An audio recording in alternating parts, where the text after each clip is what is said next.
د پښتو لیک لوست مینوالو هغه تېره ویډیو کې موږ په دې خبره کوله چې که الف له دې تورو مخته راسي یو ځای نه لیکل کېږي، یعنې دغه ټول توري چې څومره دي الف چې ترې مخته راځي جلا لیکل کېږي خو ورسره نږدې. او بیا هم دویمه خبره په دې وه چې الف له دې تورو شاته راسي ګډ ورسره لیکل کېږي. لکه مثالونه یې ما درکړه هغه ویډیو کې چې الف که له ب نه مخکې راغی بیل دی او که ب پسې شاته راغی ګډ دی ورسره.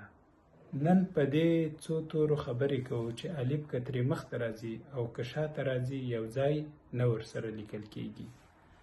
ګورئ هغه دال دی، ډال دی، زال دی، ری ده، اړې ده، زې ده، ژې ده او ګې ده.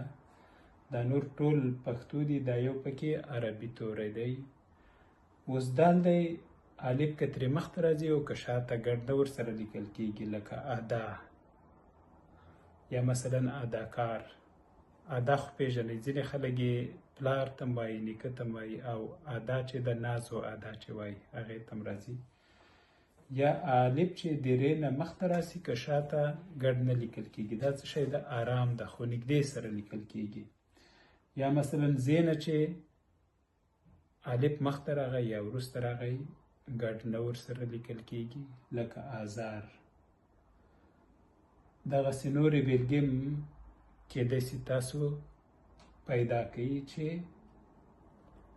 الف یا مخته ترې راغلی یا وروسته.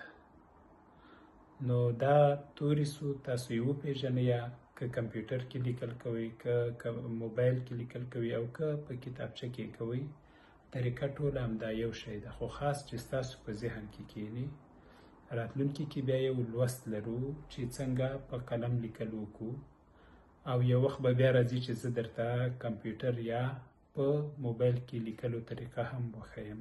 که غواړئ دغه ټولې ویډیوګانې تر تاسو ورسیږي، زما فیسبوک پاڼه او یا هم ټیک ټاک در سره سبسکرایب کړئ.